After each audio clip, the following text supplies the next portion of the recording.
I would like first to introduce myself. My name is Kwame Adu. I am from Ivory Coast and I work for University Alassane Ouattara, which is at the center of the country. I would like to greet all the faculty members from the Faculty of Women for Arts, Science and Education. And I'm very happy to participate in the fourth International E-Conference on Future Research and Africa's Agenda 2063. The title of my communication is Writing and Empowerment: Female Writers are as Major Voices in Contemporary Africa. I would like to start this paper by quoting a critic whose name is Misiri Mugo, who pinpoints that book apartheid had tended to exclude women from among the masses of creators, and that such a marginalization is due to the fact that creative writing is empowering. Like Mugo, many critics in the field of African literature agree that the exclusion of women from writing in patriarchal African societies has contributed to maintain them in subjugation.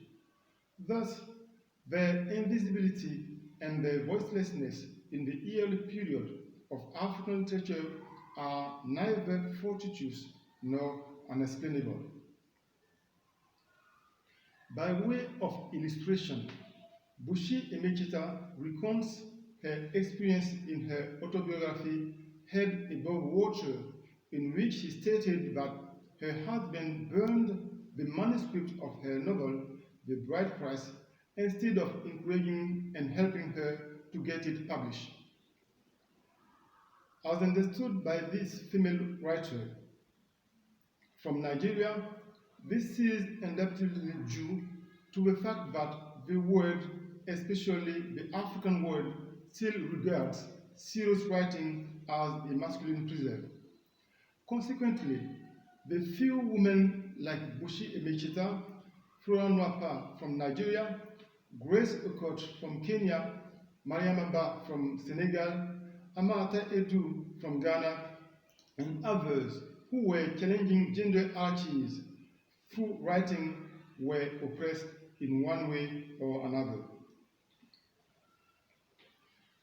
The aim of this paper is to show that the new generation of female writers strives to change the old order. Contemporary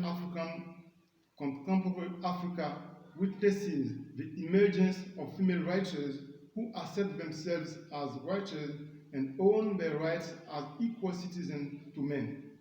They even depict a new society characterized by the outstanding presence of women in decision-making and leadership in their community. In a literary historical perspective, encompassing fiction and non-fiction, we argue in this paper that these female writers, emancipated as they are, appear as major voices in the new generation of African writers. The new generation, also called third generation, absolutely implies that the existence of a first generation and a second generation which are worth being presented. The first generation of African writers published their first books from the 1940s to the late 1960s, just after the independence period. Chinua Achebe, Olu Soyinka, and Leopold Sedar Senghor are some of the key figures of this generation. This generation was dominated by male writers. The textualities of the first generation writers is a form of anti-colonial nationalism. This means that these writers' concern is to assert the value and validity of African culture presented by the colonialists as savage. The writers of the second generation were different from those of the first one. They wrote in the post-independence period, that is to say, in the period ruled by African leaders after the departure of Western colonizers. The second generation was born into the colonial events. Their formative years were also shaped by independence and its aftermath of disillusionment and despair. From the 1970s to the 1980s, second generation writers like Ben Okri, Aigwe Ama, and Bushi Emechita addressed issues such as social injustice, which is, in the example of Nigeria and Ghana, for instance, and also disillusionment. Contrary to the first two generations of African literature, the new generation is dominated by female writers. Now, African women see writing as being part of the process of empowerment. The many origins and sources of inspiration of the notion of empowerment can be traced back to such varied domains as feminism, freedom psychology, theology, the Black Power movement, and Gandhism. Empowerment refers to principles such as the ability of individuals and groups to act in order to ensure their own well-being or the right to participate in decision-making that concern them, but have guided research on and social intervention among poor and marginalized populations.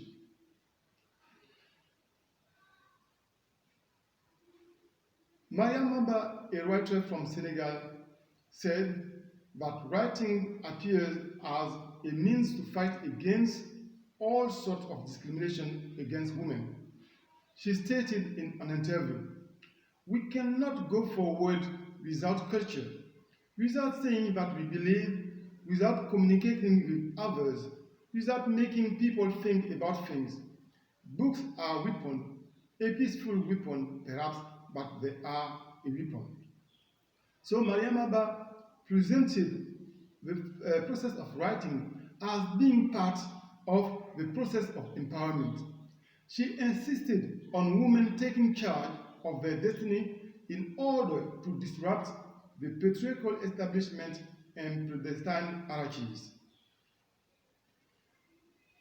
As far as Yvonne Vera is concerned, in opening spaces, contemporary African writing, she writes, "If anything is still difficult to negotiate, then writing has created a free space for most women much freer than speech. There is less interruption, less immediate and shocked reaction. The creation of a word, its proposals, its individuals' characters, its suspension of disbelief." So here, African female writers, as I said, see writing, the fact of writing, as being a way, a strategy of having power. Some examples of the new generation of African writers are writers from Nigeria. They are Ezebo and Adichie. Akashi Adimora Ezebo and Chimamanda Ngozi Adichie belong to this generation of female writers who appear as major voices in the new generation of African writers. Juliana Makushi Nfa Abeni said, "The ability of these women writers to re-inscribe post-colonial women as speaking subjects whose identities, sexualities, and subjectivities are constructed as valuable sites of difference within feminist discourses makes the text invaluable testimonies to the politics of feminism." So here, we are saying that the texts are now important compared with the first and the second generation, in which female characters are not playing important roles.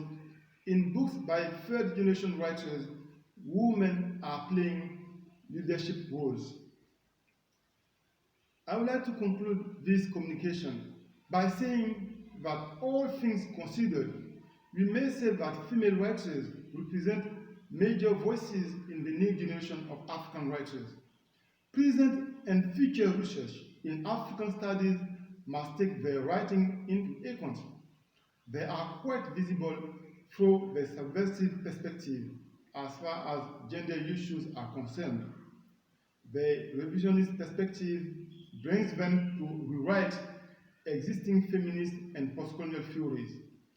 This positions women as leaders in the new literary world in congruence with the emancipation project in contemporary African societies.